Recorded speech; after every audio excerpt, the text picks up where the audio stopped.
தெரியாதனமாக கூட ஈனோவை வச்சு இந்த தப்பு பண்ணிடாதீங்க. இட்லி தோசை மாவில் ஈனோவை போடுற சில வீடியோஸை ஃபாலோவர்ஸ் எனக்கு அனுப்பிச்சிருந்தாங்க.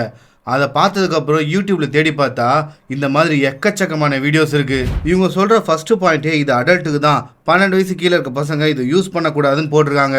அப்படி இருக்கும்போது இதை இட்லி தோசை மாவில் போட்டு பசங்களுக்கு செஞ்சு கொடுத்தீங்கன்னா அவங்களோட ஸ்டொமக் லைனிங் டிஸ்டர்ப் ஆகிறதுக்கு நிறைய வாய்ப்பு இருக்குது. இதனால் பசங்களுக்கு வயிற்று வலி, ப்ளோட்டிங், அது மட்டும் இல்லை வயிற்றில் இருக்க ஆசிட் இம்பேலன்ஸ் ஆகி அவங்கள ஒரு வழிப்படுத்திடும். அதே மாதிரி இது குடித்ததுக்கப்புறம் தேவைப்பட்டாதான் 2-3 மணி நேரத்துக்கு அப்புறம் தான் இன்னொரு டோஸை எடுத்துக்கணும். அது மட்டும் இல்லை 24 மணி நேரத்துக்குள்ளே வெறும் 2 டோசேஜ் தான் எடுத்துக்கணும். அதே மாதிரி liver problem, kidney problem, heart problem, high BP இருக்கிறவங்க யாருமே இந்த ஈனோவை குடிக்கவே கூடாதுன்னு அவங்களே போட்டிருக்காங்க.